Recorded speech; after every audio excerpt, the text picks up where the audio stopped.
Hey, JC. Obviously, welcome to Charlotte. Hope all's going well. I just wonder if you could discuss your decision to wear number 8. We saw the tweet, but I guess to honor Kobe, is that something you plan on just wearing that number the rest of your career, or is it just this year? Can you explain the decision and what went into all that? Just like Kobe always been, my favorite athlete of all time, and I always kind of had the mindset to wear 24. Like I always thought of that since high school. When I got to the NFL, I planned on wearing 24 to honor Kobe. But with the single digits coming, he wore 8 too, and 24 was already taken. So I was the 8th pick. Kobe wore number 8, so it all just lined up. What was it about him that he was kind of your hero, I guess, growing up? Really just his mindset, how he attacked the game. The whole Mamba mentality deal. How he just looked at everybody as food, really, and dominated the game for so long, game in and game out. Just the way he trained and just his whole thought process really is what made me gravitate towards him. Is that the way you view it too? You just want to dominate? Yeah. I feel like that's a mindset you should have, especially, the game like football. Just having a mindset to go out there and lock in, even off the field, prepare the right way, and then dominate when it's time. Next, we'll have David Newton from ESPN. How you doing, JC? Hope everything's going well. Did you consider one at all? Nah, not really. Like I said, it was really 24, and then when I found out 24 was taken and 8 was open, like I said, me being the 8th pick, me liking Kobe, I felt like 8 was just a perfect number. And I want to ask you a little something different about covering receivers in the SEC, especially LSU. You got Terrace Marshall there, and it just seems like over the last 4 or 5 years, it's been a really string of big name receivers coming out of LSU specifically. What have you seen in their receivers there that's made them so special, and what specifically makes Terrace so special?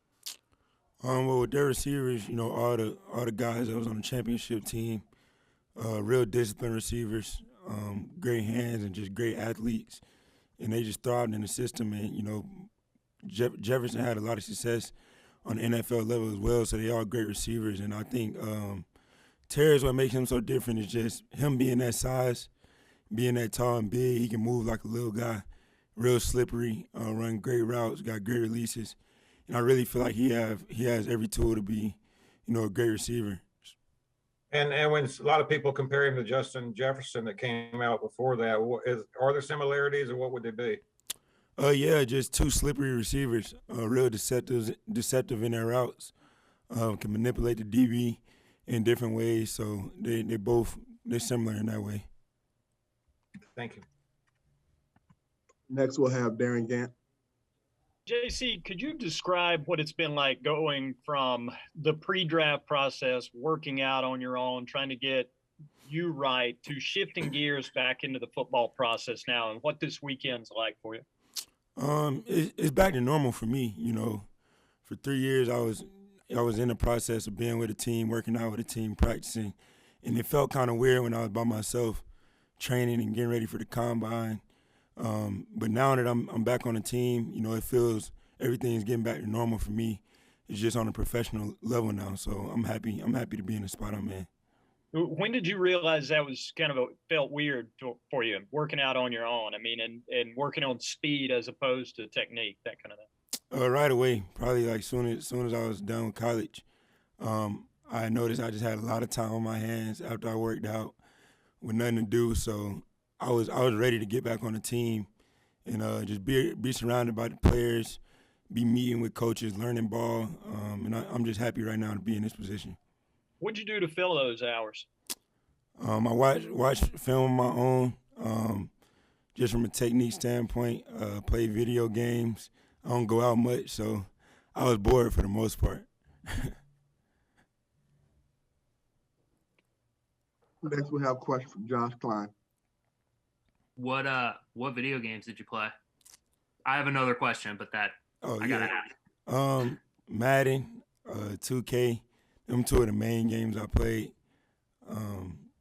I played Madden a lot though, a lot of Madden. Who's your team on Madden? There's a right answer, probably. I'm guessing. Oh yeah, the Panthers. That's my team. Do you have any guesses on your Madden rating? Nah, man. I know it's gonna be low, so I'm just ready to get on the field and hopefully play good enough to improve it. Speaking of getting on the field this weekend, going up against fat receivers like Shi Smith, Terrace, I know has kind of been in and out, and Micah Simons. How does that give you a chance? What are you seeing from those guys? And then also, how does it give those guys a chance to grow going up against a corner like you? All three of those guys you named, like I hit on Terrace a little bit. Shy is a speedster. Been going up against him since, I started playing college football. And Micah also is a good receiver. And really, it gives them the same thing it gives me, just healthy competition. They're great receivers. I feel like I'm a pretty good DB, so we all just working, trying to get the best out of each other. Now we'll have Jonathan Alexander. What's up, Jaycee? Hope you're doing well, man. Yes, sir. What's up? Nothing much. Your teammate Shy. Let me ask you, what did you admire about him most, and what's your best story, either competing, going up against him, or hanging with him? What I admire most about Shy is just the way he compete. We real similar from that standpoint. You can see it in his play. Always talking after the play. And he an offensive guy, and he probably like one of the smallest guys, and he play way bigger than he is. He just a dog, like myself. And then, like I said, we play similar. So in practice, my best story would probably just be us, arguing, fighting on the field, and then getting right in the locker room and being right back to being close and some of the best of friends. So that's what I admire about him most.